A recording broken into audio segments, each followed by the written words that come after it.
guys, iko-continue ko yung story ko sa inyo. This is the part 2. So welcome to my channel. And sana panonoodin nyo ito. This is a continuation to the last experience na sinishare ko sa inyo. So enjoy guys!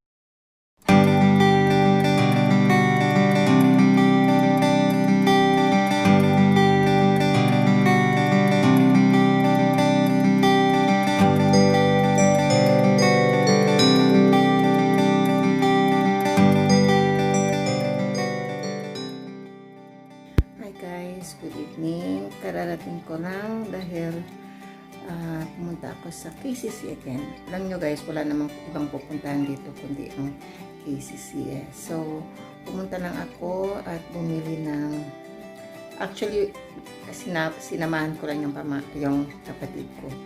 Oo, na grocery ako for her. So, sinamahan ko siya sa grocery pero hindi na ako pumasok sa grocery. Pumili lang ako ng paso doon sa hardware and then inantay siya doon sa baba. So I was tinitingnan ko kung meron bang mga Christmas lights na bago kasi gusto ko yung Christmas tree kulay pink, kaya lang wala guys eh. So wala, try ko next time. So welcome again to my channel guys, and sana panoorin nyo yung vlog kong in-upload tungkol sa November 1, and then in-brown out nung nagkukwento ako guys. So mamaya itutuloy ko yung kwento. So see you again guys later. So kakain muna, dinner tayo, and I love you guys. Hi guys, dito na ako ngayon. Tapos na ako mag-dinner, tapos natin kami mag-pray ang night rosary namin. Gusto ko sana doon mag-video guys sa labas, sa my porch. Kaya lang yung neighbor ko magbe-birthday ang anak tomorrow at magde-debut. So nag-aayos sila. So maraming tao. So pag nag-video ako sa labas, maririnig yung mga ingay nila. So again, balik ako dito sa loob ng kwarto ko dahil dito lang talaga ang tahimik. Tahimik. Although nandito si Hearty, so tahimik, but sabi ko nga gusto ko sana i-ano yung may yung pamangkin ko kasi guys, gustong gusto nung mga Christmas lights. Alam niyo naman ang mga bata talagang sa kanila, pang-come on sa kanila yung mga Christmas lights dahil November na nga eh. So, magi-Christmas na. So, naglagay na kami ng konting decorations at yun sana ang ilalight namin doon sa labas. And then, mag-video ako. Kaya lang, yun nasabi ko sa inyo, maingay sa labas guys. Ayun ako. So, maingay. So, dito na lang tayo. So, yun guys. Kwento ko lang sa inyo guys, yung last time na nag-usap tayo nung November 1. Tapos, nagkukwento ako doon, tungkol doon sa pamangkin kong namatay. Bigla naman na-brown out. Hindi na ako kumuha guys ng emergency light. Nag-close na lang ako ng vlog ko. Oo, nag-close na lang. So, makita nyo yon, madilim. So, pa-effect na lang yan, guys. So, ngayon, gusto ko sanang ituloy yung kwento tungkol sa pamangkin ko, no? Sabi ko nga, the biggest heartache sa akin. Ngayon, sana, because he passed away noong 2004, so, dapat ngayon, ilang taon na siya, no? 2004 kasi siya eh. So, ano na talaga? 2020, so 26. Ilan na? Sandali guys. So, ang ano doon,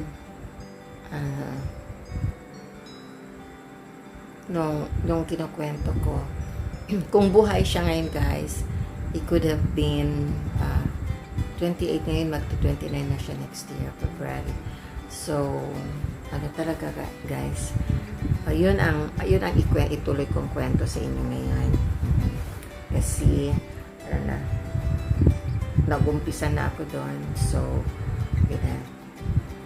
Yung pamangkin ko, si Leoric Hinson, he was 13 when he passed away. So 13, he passed away in 2004. So that was 16 years ago. No, 16 years ago sa December. So sa December, 16 years na. So 13 siya nung namatay siya. Birthday niya is February, so sana magto-29 na siya. Siguro may asawa na siya ngayon. Nag-work na kasi magaling yun sa math. Gusto niya maging engineer. So, magaling siya sa computer. Alam niyo naman mga bata ngayon. So, gaya ng sinabi ko guys, it was such emotional sa amin dahil bata kasi 13 years old. Tapos parang nakakapanghinayang, but yun talaga, wala, fated siya doon. But parang nung time na yun, hindi mo lang talaga matanggap, no? Kasi close talaga siya sa akin. And would you imagine guys, no, yung tatay ko namatay nang hindi alam na namatay din yung pamangkin ko. Kasi during the time may sakit ang tatay ko. May sakit. So, we'd rather not tell him na namatay si LL. So, nanay ko nga sobrang devastated kasi mahal na mahal nila yung apo nila. No? Kaya talagang mahal na mahal guys. And then, but we cannot afford to tell my father, hello guys, nakatayo kanina kasi tumawag yung mga friends ko. Tumawag sila, nagkwento-kwento sandali. So yun, matagal akong bumalik. Guys, okay, tuloy na natin kasi inaantok din ako. Kumusta nga pala guys yung pag-observe nyo sa November 1? Dito sa amin, for sure, talagang hindi pinayagan na pumunta ng sementeryo. So, yun na yung sa vlog ko na pumunta kami early because October 29 until November 4 talagang hindi makapunta. So, yun na. So, i-continue natin guys yung tungkol sa pamangkin ko. So, nung nangyari yun, my father was not really on the best state of health. Tapos mahal na mahal niya yung apo niya kasi first apo niya doon sa kapatid ko. Yun. Ako naman, mahal na mahal ko yun dahil first anak ng kapatid ko na parang nagalit ako dahil nag-asawa siya na habang pinapaaral ko. So, ano talaga yung talaga ako nagalit because I was helping her finish school pero yun, nabuntis. So, hindi na siya nag-aral. Buti naman yung brother-in-law ko is a teacher. So, okay na ako doon. Okay na, mabait naman. But yung anak nila, ang nila talaga sa akin para mawala yung galit ko sa kanya. So kahit ang mga sa school nung brother-in-law ko, alam talaga na close sa akin yung bata. But anyway, lahat naman tayo ganun guys, no? So nung namatay ang pamangkin ko, si LL, my father was not really very very good then. Kaya hindi namin sinabi na namatay. Ang sinabi lang namin is nasa Manila. Nasa Manila lang. So yun, hindi niya talaga nalaman guys, no? Kasi nung wala na yung pamangkin ko, tapos ang tatay ko kasi ano yan may renal failure, no? So may sakit din siya. Nung mga last ano niya sa amin, hinahanapan niya yung pamangkin ko kung bakit daw ang tagal hindi umuwi. Oo. Pero alam ko ngayon nakita na sila doon, di ba? So anyway, we have our reasons. Sa tatay ko, hindi namin pinaalam. Yun ang biggest namin lie, no? Biggest lie namin. But I do not know, lahat naman, di naman ako ang yung kapatid ko, lahat nag-decide talaga na hindi ipaalam. So nung nangyari yun, no, nasa na ba ako nung nasa ano kami, yung sinabi ko nga na he was my nephew was not really hindi nagre-respond doon sa ng doktor, no? Okay. So nung pumunta ako sa room, wala pa ang doktor nung pumunta ako, nung mga nurses pa lang. Nung nag-whisper ako sa tenga niya, no? Sa tenga talaga guys, talaga ako. Sabi ko, kung makita mo si Lord, sabihin mo, huwag ka na muna niyang kunin, balik ka muna sa amin. Tapos, pero sabi ko, pag hindi pumayag, ipaalam, balikan mo ako, ipaalam mo. Diba? Kasi ayoko naman yung diretso na lang, ay alam naman natin kung ano ang mangyayari, no? But yun talaga ang sinabi ko. Kung sinabihan mo si Lord, pero gusto ka na talagang kunin ni Lord, no? Balikan mo ako, i-inform mo ako. Yun. So nung sinabi ko yun, parang ganun lang guys, parang seconds lang talaga na feel ko yung pulse niya. Oo, yung pulse niya parang ang bilis na lang ng pulse. That's why we called the doctor. Ako naman lumabas, and sabi ko nga sa mother ng best friend, let's pray kasi umokay na yung ni LL, may pulso na sa likod. Let's pray. So nag-pray kami.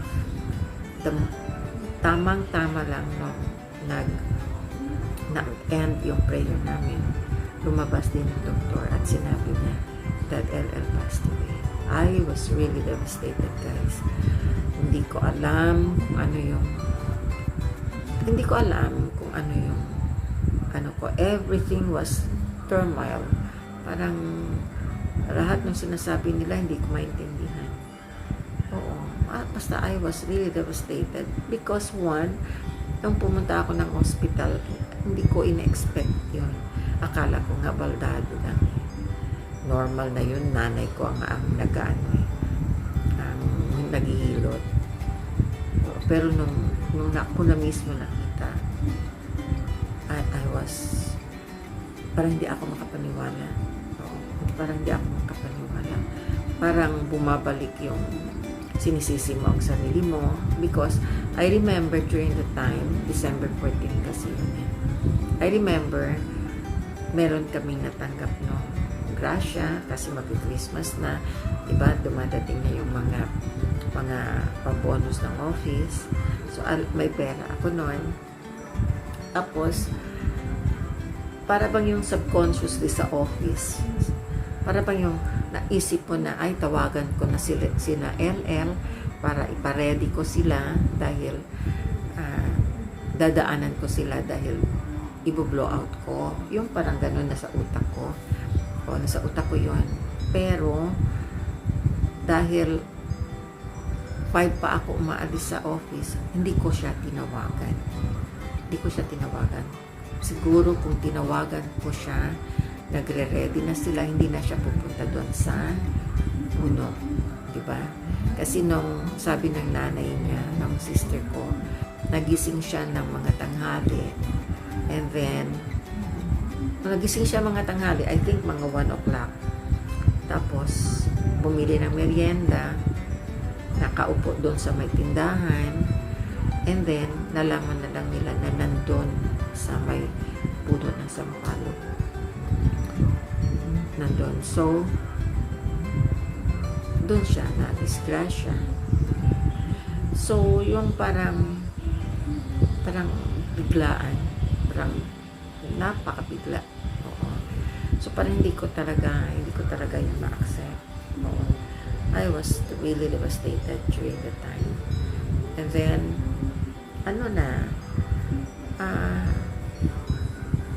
ako ang, talaga, pinagamit ko yung,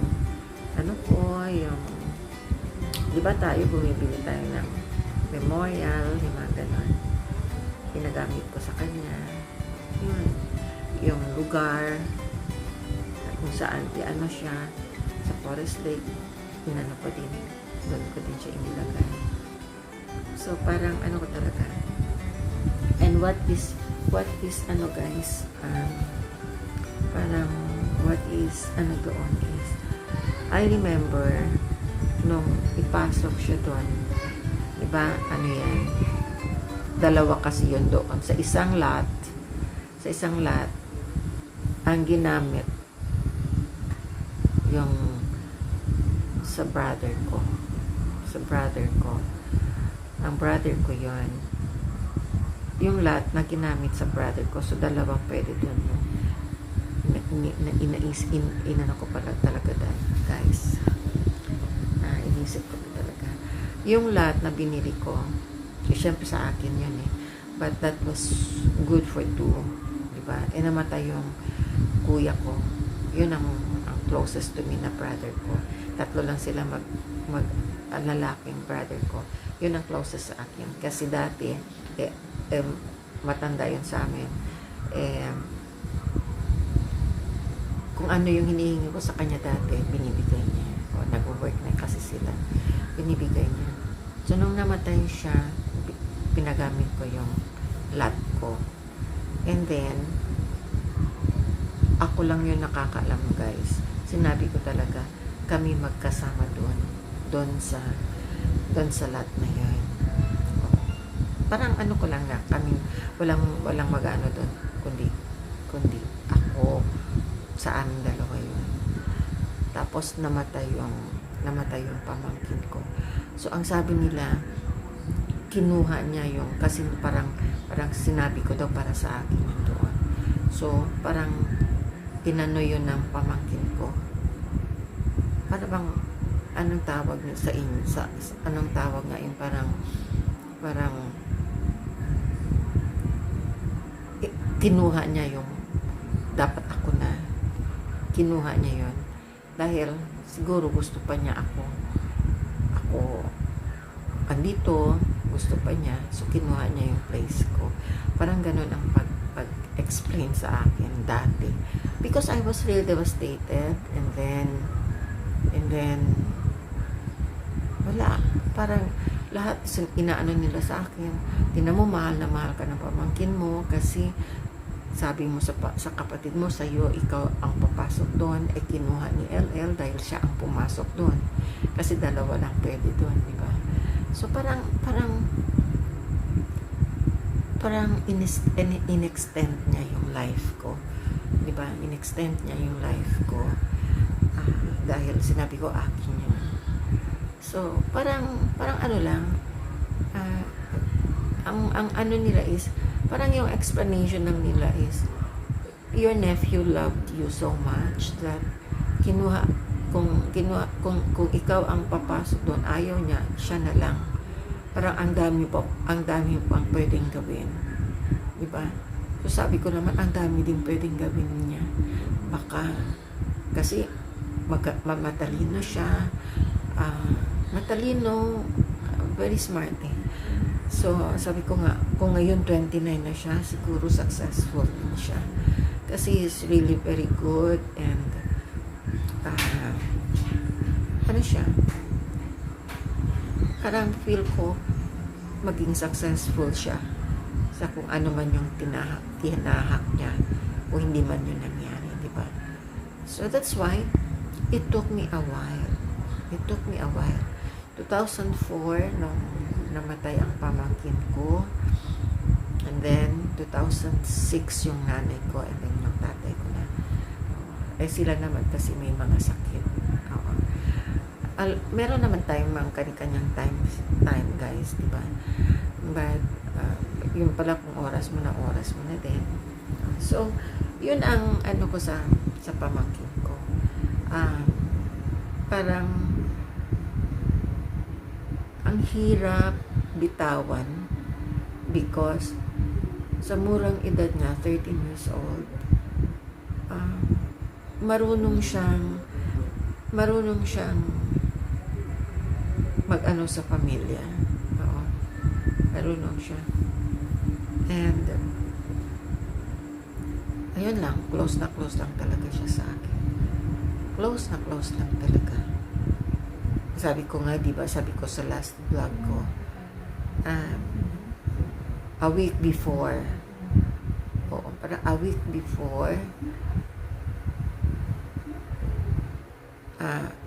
parang may premonition na hindi ko naman inisip, no? Una yung premonition nung November 1. Kasi pag November 1, lahat kami nandoon sa puntod ng kapatid ko. Kapatid kasi yung nandoon eh. Una. So, nandun kami before, hindi pa siya namatay, nandun kami sa Forest Lake. Every November 1, doon kami lahat, no, di ba? Pumupunta. November 1. Nung pumunta kami nung November 1, nung time na yon, nung December namatay siya, no? So, nung November 1, first time ever that umuwi siya. Kasi normally, pag andun na, lalapit na yan sa akin, hingi ng pera, kasi ang daming ano doon eh, Jollibee ano yun, Jollibee, Chowking, Greenwich, lahat yan meron doon sa Forest Lake. Tapos may mga yung nagbebenta na kung ano-ano doon. So, talagang yun ang nakagawian. Ako ang financier ako. So, pero nung particular November 1 na yun, hindi siya nagpaalam sa akin. Nalaman ko na lang, nung hinanap ko na, nalaman ko na lang na nagpahatid sa tatay niya. Gusto niyang umuwi. Umuwi siya talaga. Nauna siyang umuwi. Hindi pa kami tapos. Umuwi na siya. Subconsciously, nandun yun sa utak ko. No, subconsciously, nandun sa utak ko. Para bang, bakit umuwi siya? Pero hanggang doon lang, wala ka nang ginawa. No? That's why, nung namatay ang pamangkin ko, parang learning lesson sa akin na kung may naisip ka, gawin mo. Kasi nung araw na nahulog siya sa puno, kung tumawag ako early, sabihin ko ready na kayo dahil dadaanan ko kayo, baka sakali nagre-ready na sila, hindi na siya pumunta doon sa kasama ng friend, diba? Nagme-merienda lang yun eh.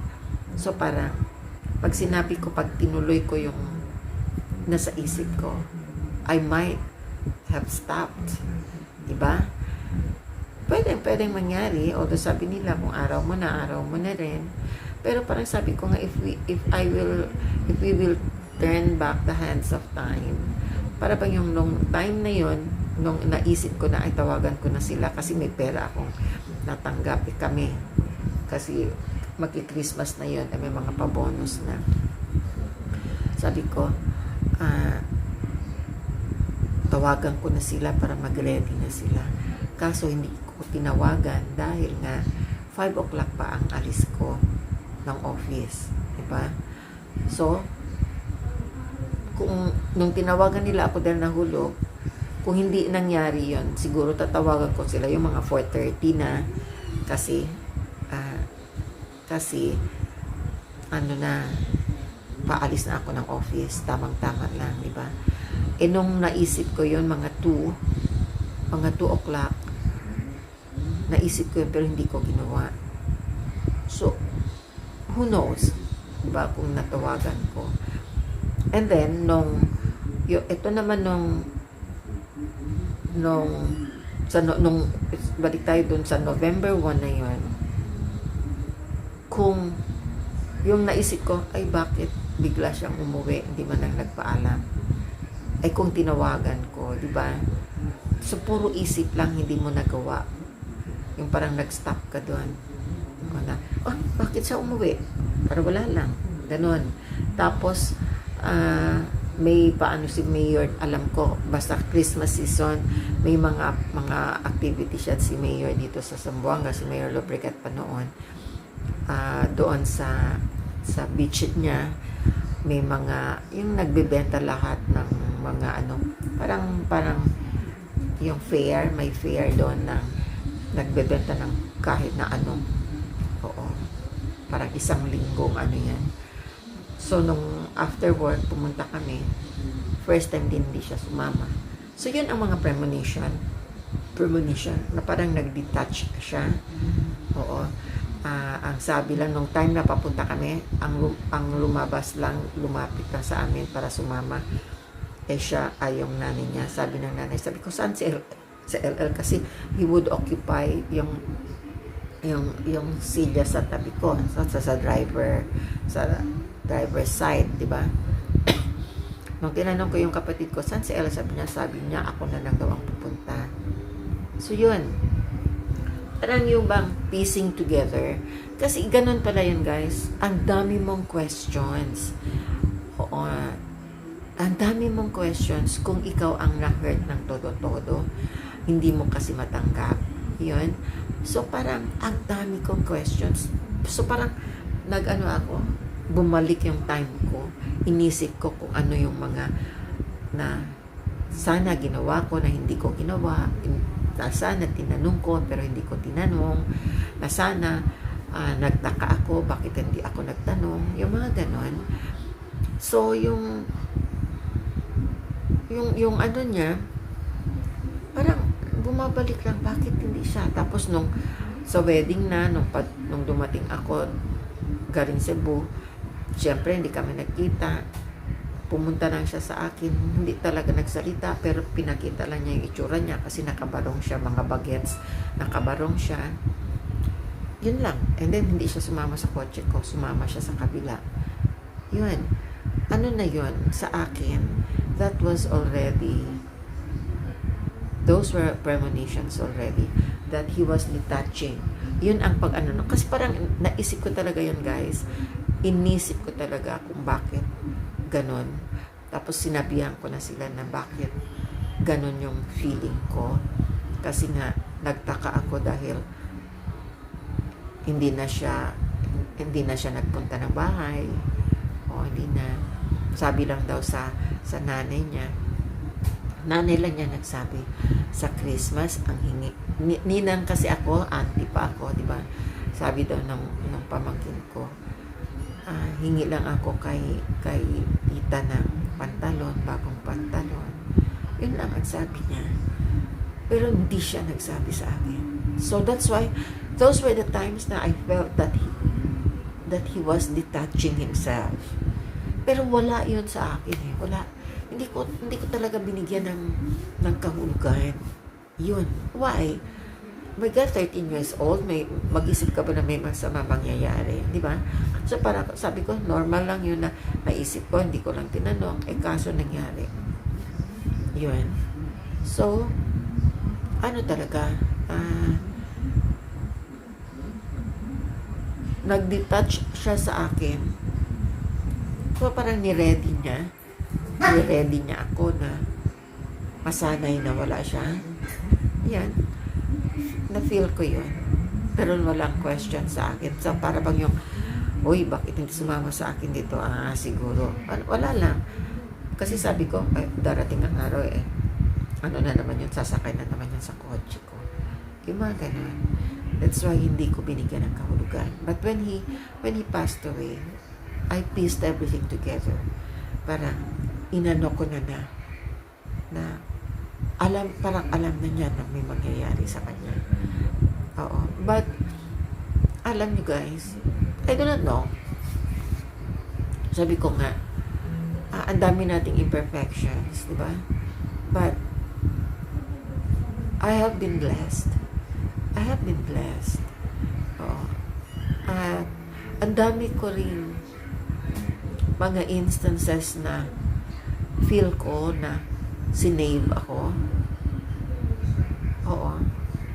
So, feel ko, pamangkin ko, nagbabantay sa akin. Yung ganun. Yung minsan, nagda-drive ka, tapos liliko ka, dahil kita mo clear talaga ang daan. And then, all of a sudden, padating ang bus, ang bilis ng takbo. Parang punti ka na ma-sideswipe. Bambuti presence of mind, yung ganun. Kasi nakita mo na, limpyo ang daan eh. So, ina-attribute ko nga, I have lahat naman tayo may guardian angels, ano. But I feel, pamangkin ko was looking after me. O, sabihin nyo na, parang si ate naman, parang ano. Pero, feel ko talaga yun. Ang tagal kong nag-move on. Oo, 2004. And then, 2 years after, yung nanay ko. So, parang, naano na sa nanay ko. But, kaya nga, sabi ko dati, I asked permission nung nakita ko na mag 2 years na yon. Nakita ko na, parang iniisip mo lang na, ano pwede mangyari kung hindi siya namatay. Yung parang 13 years old, he was very good at computer, tapos gusto niya maging engineer, diba, ganon. Tapos, namatay. So, parang yun ang ano ko. That's why nung nag-a-affect na yung work ko, kasi parang ano ako, para lang disturbed. Oo, disturbed. Ang time na yun, disturbed. Sabi ko, lalo lang ako hindi makapag-move on kung every week nandun ako sa puntod niya, nagpupunta. Talaga, never miss yun guys. After work, diretso doon. Diretso. Oo. Yung kinukuhanan ko ng bulaklak pagdating ko, ready na yung pinapagawa kong bulaklak. Yung mga ganun. So, nung feel ko, kasi pati mga kaibigan ko na-feel yun. Diba? Siguro, probably, hindi ako nag-join sa kanila. Diba? So, nagdaka lang ako, nagbigay sila ng libro about healing. Yun, na-feel nila yun sa akin. So, I asked permission. It's not that nakalimutan ko na siya or tinatamad na akong pumunta. But, ang sabi ko lang is, tulungan mo si tita because tita is not okay. And, tulungan mo para maging okay siya. Kasi affected na yung work. Yan ang sabi ko sa kanya, pumunta ako sa puntod. Then, sinabihan ko yung pamangkin, yung sister ko, na sila na lang muna magpunta. Kasi nga, parang yun ang way na pwede akong probably baka makapag-move on ako. And I did. Dahil namatay yung nanay ko, naging busy na yung utak ko. Because I took care of my parents. Ako yan. Ako ang tiga nila. And then my father, 10 years after my father. So parang yun ang naging rason. So, sabi ko nga, ngayon sa magto-29 years old na siya. Siyempre, pag 29, could be may asawa na siya and is doing good. Baka nagtatrabaho na din siya, no? Who knows? But, si God may mas merong sa kanya. Mas may purpose si God kung bakit tinuha siya. Diba? So, yun. So, nung namatay siya ng December 14, guys. Diba? Prayer 9 days. So, 14. So, 14, di mo yan kinakount, di ba? Hindi mo yan kinakount kung kailan ka namatay. Sa amin kasi pag namatay, hindi yan kinakount. First day. So, ika-count mo ngayon 15. Ang first prayer. So, 9 days yan. So, 15, 9 days. Ang last, ano niya, is 24.